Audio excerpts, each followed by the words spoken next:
Hey, this is Javen. I want you to get excited about this week's podcast. There's going to be a special word just for you to help you and challenge you in what you're going through. Get ready. It's time for you to start living your best life now, and it starts right now.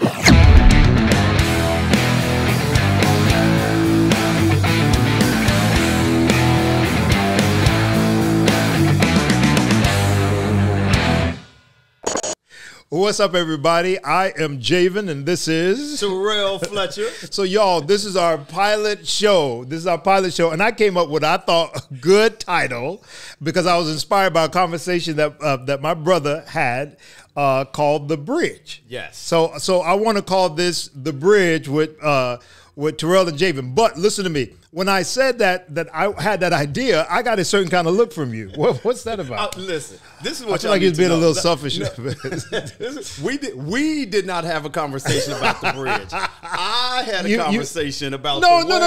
that I was going to rebrand myself. See, church, this is why you got to record every conversation. Because you're only talking to the church. That's why. Oh, okay, all right. So I needed to be the bridge. But you were talking about the idea. Here's what I felt like I heard you said. Okay. This is important. Maybe the topic of this podcast. Communication. That's what the topic of this. What'd you hear? Come on, tell me. What'd you hear? What I think I heard you say was what you're good at and what we're good at is bridging gaps. Absolutely. Between races, between Christian, non-Christian, and all that kind of stuff. And I agreed. No, 100%. I think that one of the reasons why we connect so good is because we are a little bit of this and that. Yeah. So explain what you mean. I know what you mean, but when I say a little bit of this and that, I mean that we do understand both sides of almost every conversation, that life is lived in the gray, not in the black and the white. So it can be church and, a culture, or it can be understanding one race and another race. What he said, and I quote, was, "We understand white people and we understand that is and black folks." So we get that, but it's that whole idea that the issue is not either or. Yeah. It's being able to communicate both and what God has kind of favored us with is the ability to communicate from one side to the next. We don't just lay on the polar extreme. So today we want to talk a little bit about communication. We actually didn't know we were going to talk about communication until we know now. Just now. I think one of the that's good communication. That's good communication. I think one of the biggest mistakes, I think one of the misconceptions of communications is the fact that you think somebody understands what you're saying. And so therefore you judge that person by that. Yeah. How can what is like a telltale sign that somebody understands? Is it the nod? It's the I don't even know if that's true, because sometimes people be nodding at you, man, and they really tuning you out. Right. Kind of like how you doing right now. I feel now. But no, I think communication is a two-way conversation. Okay. And one of the things that I do with my kids is I make them repeat back to me what I just said to them. I used to do the same thing, but I started doing it to adults. It's same thing. But they don't like it too much. Well, you can't say it in a condescending manner. Right. But I make them repeat it back, because dialogue, the word die means two. So it's not just me telling you what I want you to know. It's also you regurgitating and participating in the conversation. Yeah. That's what communication is all about. If you don't get it, then I've wasted my time talking to you. No, that's true. Right? That's true. Right?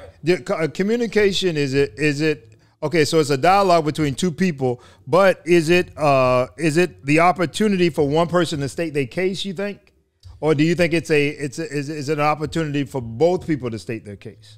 It depends on what the conversation is about, right? Because if it's an argument, it's because one of the biggest breakdowns in communication is trying to defend your position. Yeah, I agree. Yeah, I agree. What do you think about? I think sometimes in a good argument, and I think I'm a good arguing person. I like a good brouhaha. Let's talk about it. I think so. I'm good at arguing. I'm not arguing, but I'm good at debating or dictating my point, so to speak. But I don't think that's good communication always. So I do win my point, but I don't necessarily win the opportunity of the man. See, talking about communication, you might want to turn your. I don't know, man. How unprofessional is that? I love it. So I do think that. So I win the debate, so to speak, but I don't win the communication. Right. Do you understand what I'm saying? No, I totally get it. Particularly when you want things to end well. Correct. Then that's one of the things you got to have in mind. If you want it to end well, maybe you're having a debate with a friend or a spouse or a coworker where you guys are going to have to do life together after we get finished with this. Right. Then the goal has to be bigger than just winning your point. You just said something. The goal has to be bigger. Yeah. So when communicating, so maybe this is your first wisdom key for the day. Come on, wisdom keys. Do we have a little? Now I know how to turn it off. Producer. Your first wisdom key for today is good communication is knowing how you want to end in what? The relationship. I think that's a great point. How you want the relationship to end. Well, good communication is knowing what you want your outcome to be. There you go. Right? That's the wisdom key. Right. Good communication is knowing how you want your outcome to be. Right. There we go.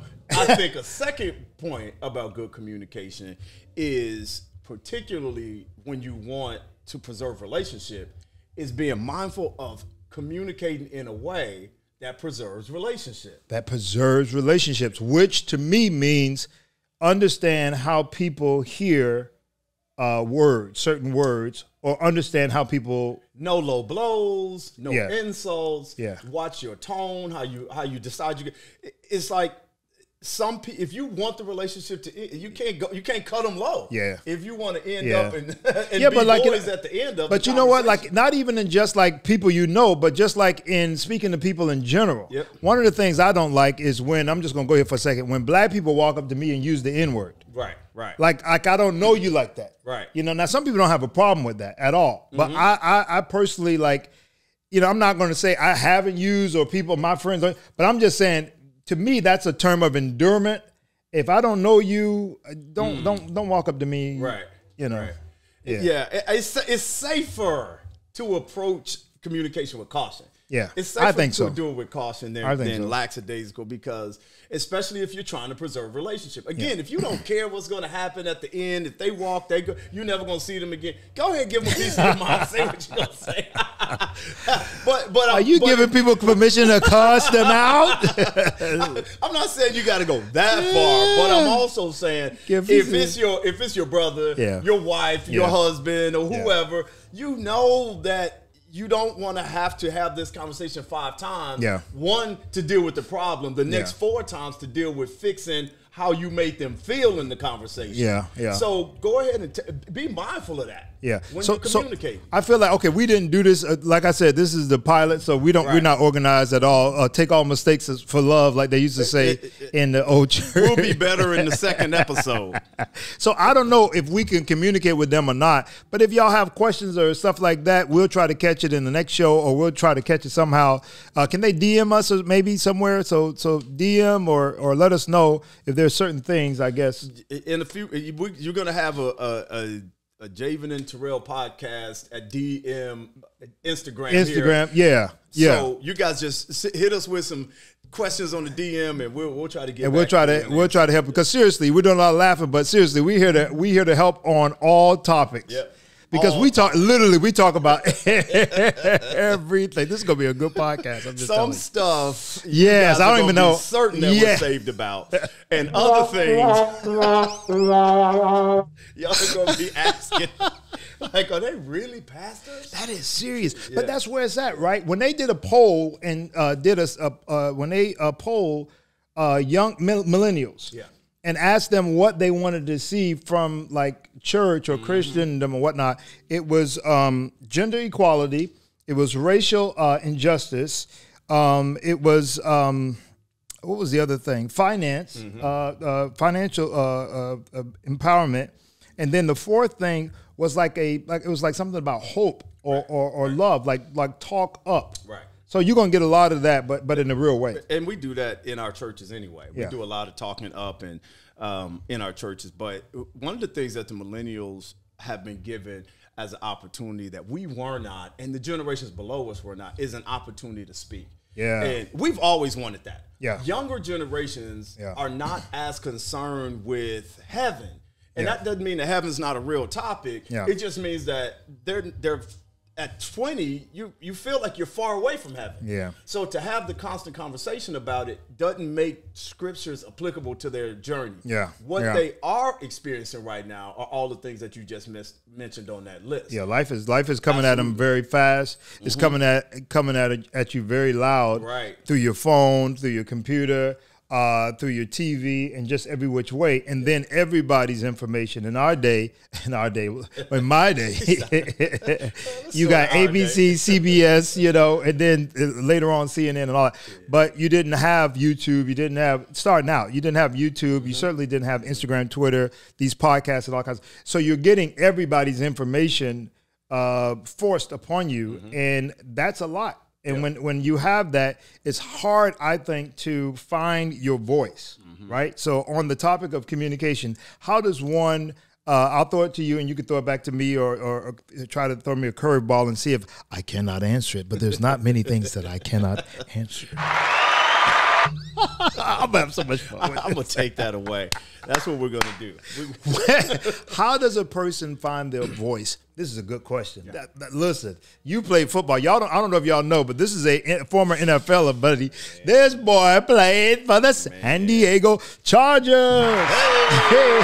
Hey. So I'm gonna throw you. I'm gonna throw it as good as I can. Right. How does a person, man, communicate in the midst? Or how do they find their voice in the midst of all this noise? I think that's a phenomenal question. That's good, isn't it? That's a phenomenal question. That's a good question. Finding your voice in the middle of so much noise. Yeah.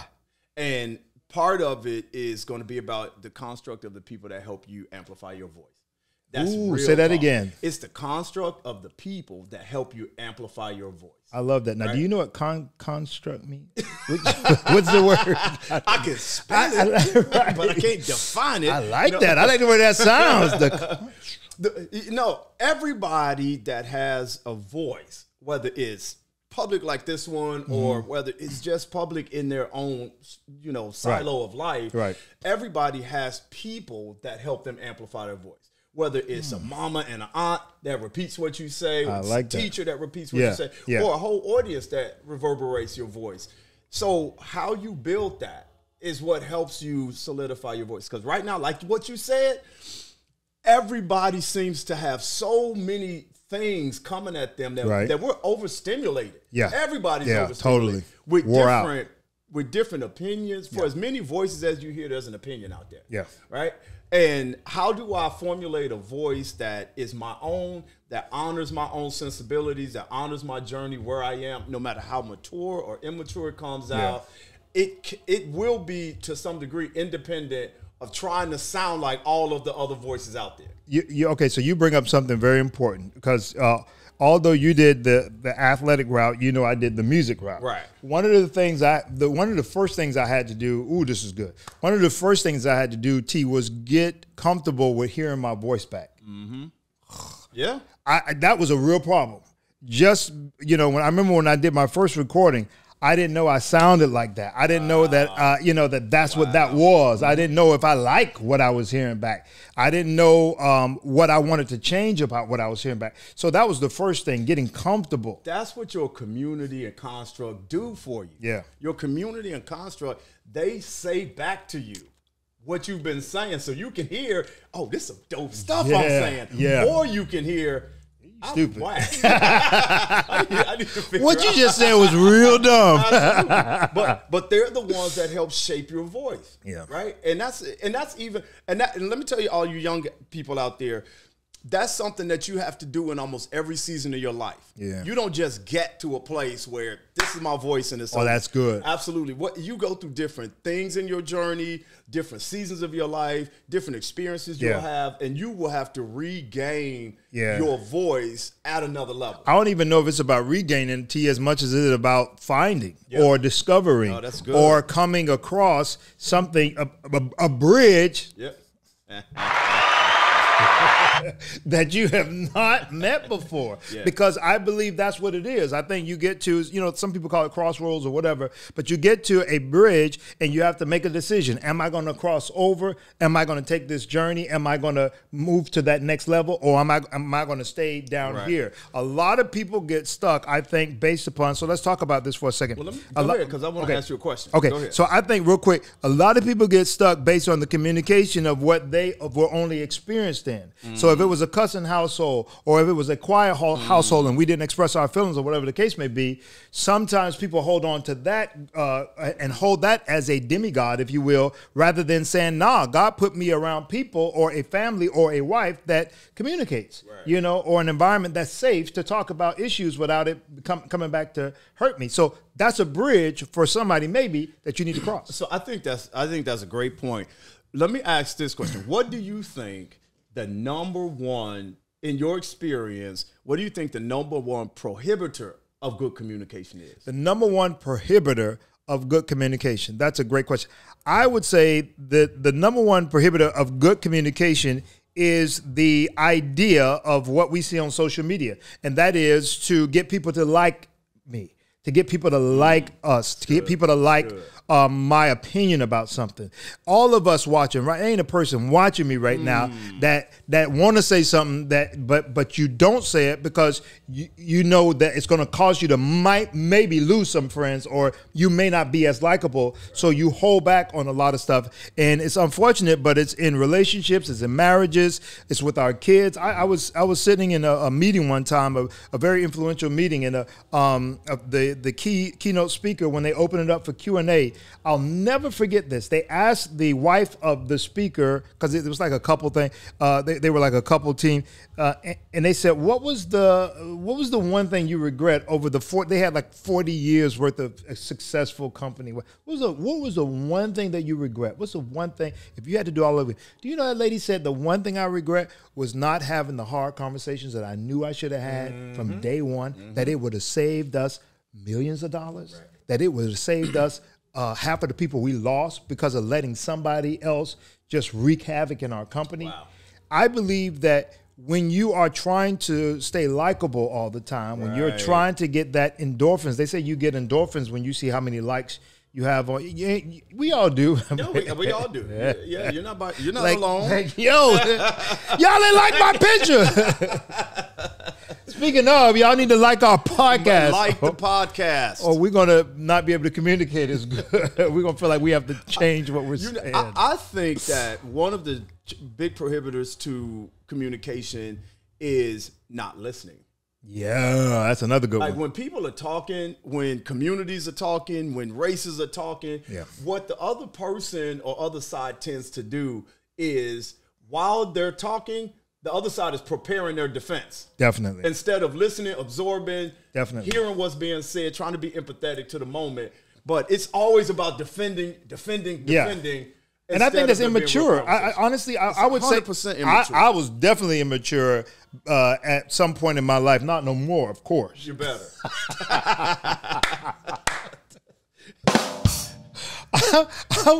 I would say I definitely knew I was getting mature when I was okay with whatever that person had to say to me. Right. Rather it stung, rather it hurt, rather I agreed. It was like, just take whatever they got to say. Absolutely. We can't have honest communication. So here's what I always trust. You're my boy, you're my friend. We've had some good conversations in the past. Some things we've said to each other that made us feel like we could fly. Others made us go back to our rooms and rethink it. Be like, man, Jay just really got at me good. But one thing we do is we say it in a way that preserves relationship. Wow. Right? We talk to each other, the difficult thing, in a way that says, respect. Tomorrow when I come back by this hotel to pick you up, you know we're going to be good. Yeah. That's number one. The other thing that's good. Is we tell each other the truth. That's good. We tell each other the truth.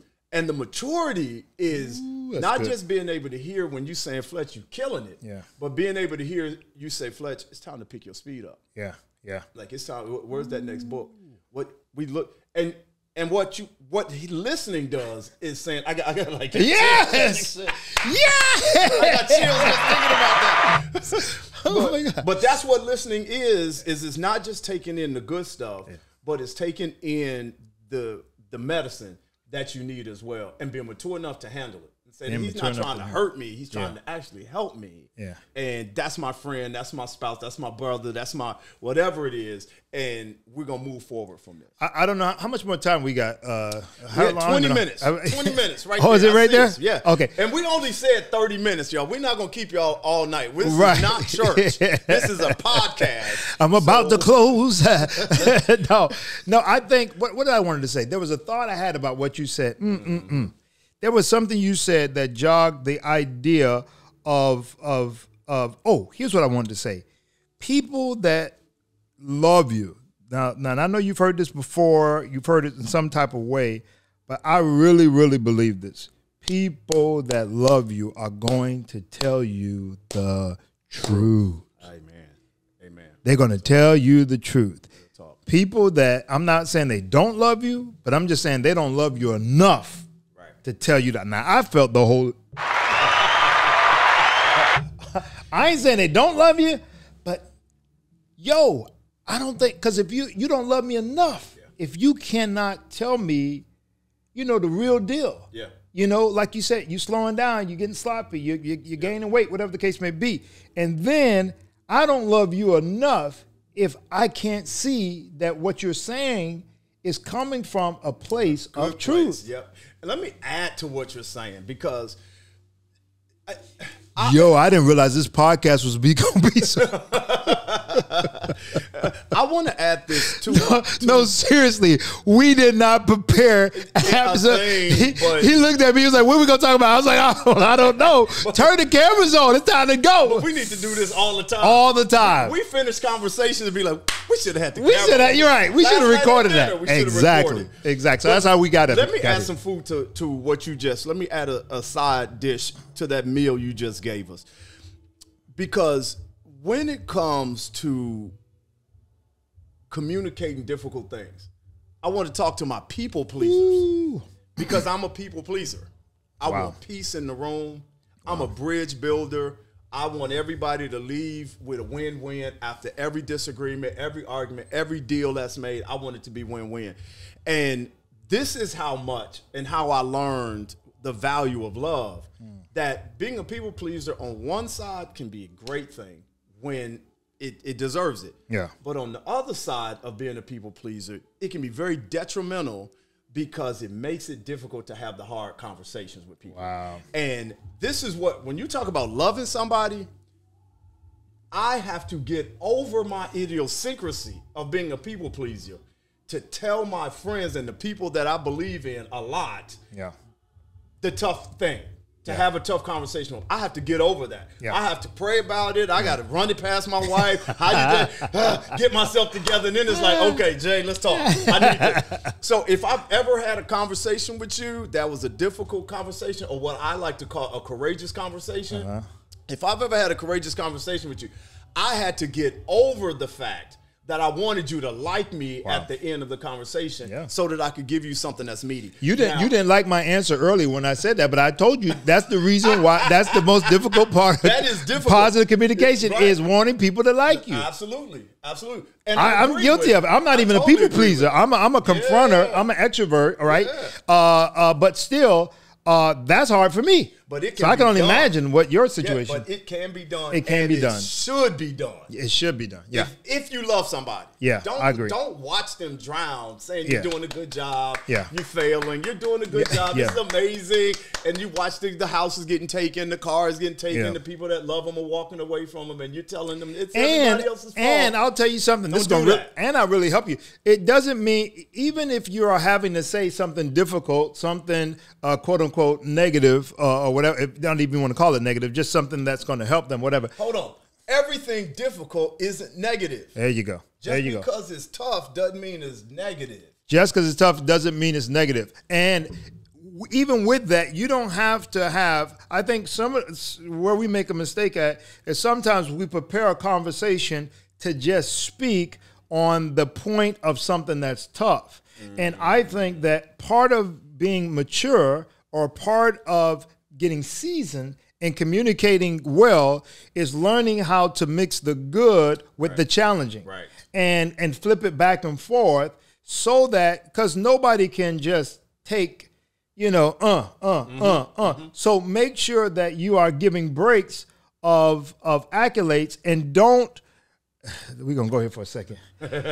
Don't highlight just the negative. Right. Like some of you are professional in saying and figuring out everything that's wrong with me. Right?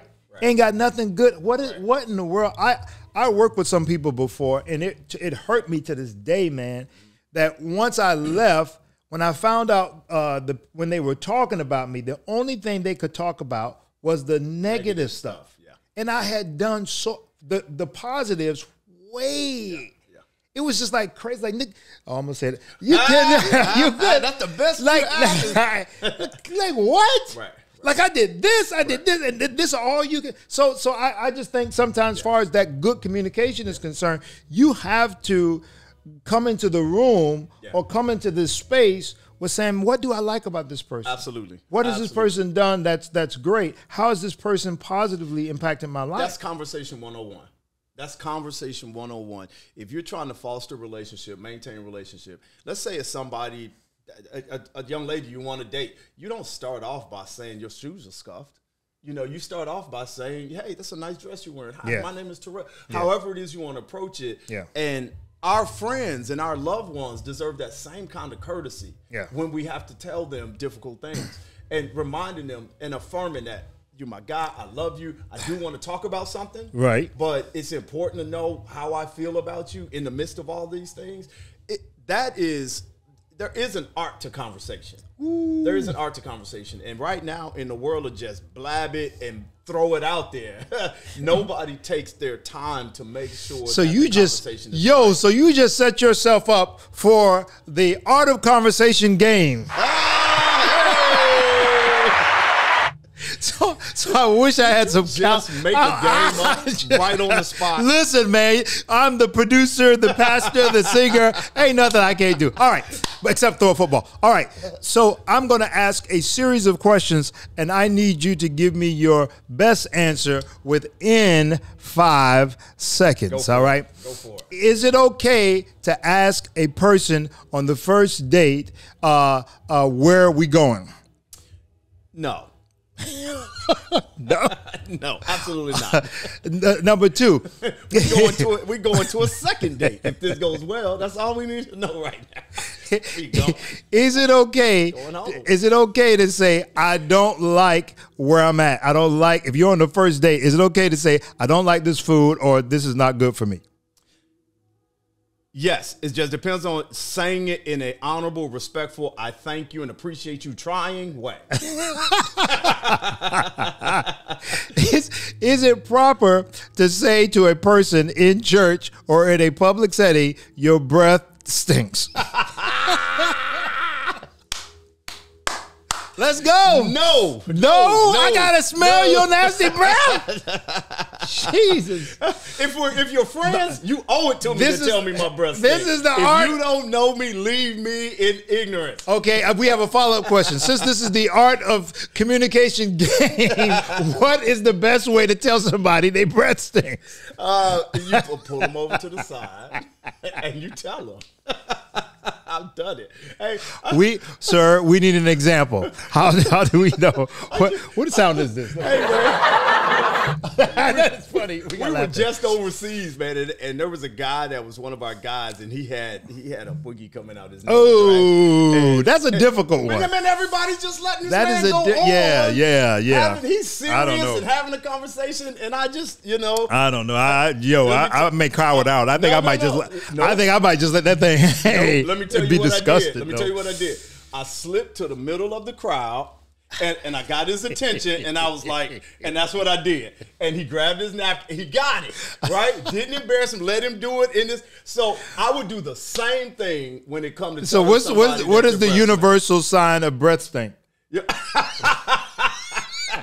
That face. You just. No, that's the face that you got the Holy Ghost. That's a shame. I feel Jesus. Like, boy, I don't want. If you do that, they gonna think you feeling the Holy Ghost. Man. No, you tell somebody. You pull them to the side and say, "Hey, man, dude, slide them in." Hey, bro. That's hard, though. Real talk. No, it's not. It's really You don't think you so? don't believe how many people would appreciate that. What is the best way to tell somebody you're not feeling them? When you're dating? Yeah, like they come up to you, whatever. What I have done, I just basically said it's not working out. It's not working out. Like, hey, you good? Okay, wait. All right, so you're taking it too far. All right, so I'm not talking about like you dating. I mean, like you just in the similar group of people and this kind of thing, but this person is feeling you, and so they keep doing nice things. Y'all know what I'm talking about, and you're cordial about it, but that ain't gonna never go nowhere. So how do you communicate that? Yeah, I have done that before. I've been in that situation where they keep doing stuff and gifts, and you can just totally tell. Yeah. Now, a couple things, and this is a whole nother podcast. Oh, it is a whole nother. This just went to because for some people it don't matter what you say. What you say. What? Right? For some people, what? Especially if you don't have, if you single and don't have a ring, it doesn't matter that you pull them to the side and say. Now, I have pulled them to the person to the side. Somebody was giving me some gifts, and I just noticed that this is beyond. I appreciate you, and I didn't want her spending expensive gifts on me. So what'd you say? There was some expectation. So what'd you do? Well, I took one of the gifts, the last gift that she gave me. I took it back. Oh, you took it back. Yeah, I thought you said you take it. No. I took it back to her. I told her I didn't want to, dishonor her, disrespect her, because she's a great person. I really appreciate it. But, gifts oftentimes come with expectation. Yeah. And ladies, remember that. Yeah, I appreciate you. I think you are a great person, and I'd love to be friends and to keep our friendship as platonic as it is. But from a relational standpoint, I don't want this to go. Yeah. This is not. I appreciate your gift. She had given me a very something too expensive. Yeah. And so I explained it that way, and just let it be. What do you do when the married person? hey! I just had to deal with that too.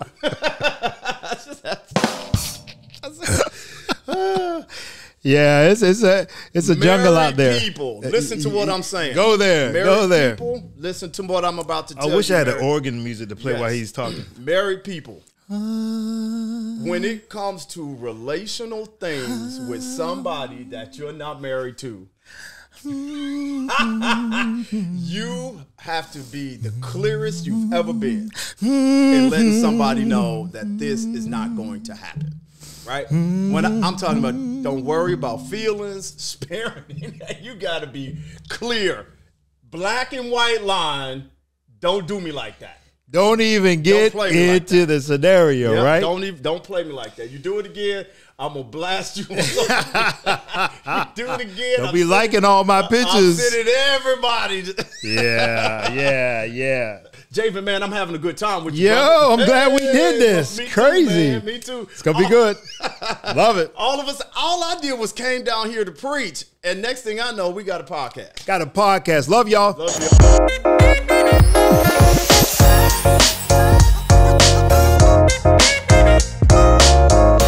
Hey, folks, thank you for joining our Do It Now podcast. I hope what was said today helped you, challenged you, and caused you to live your best life right now. Do me a huge favor. If you enjoyed today's podcast, I want you to share and like and subscribe to our channel. We want to share this message of now with every and anybody we can possibly get it to, and you can help us do that. Would you do it for me? And don't forget to live your best life now. We'll see you next time.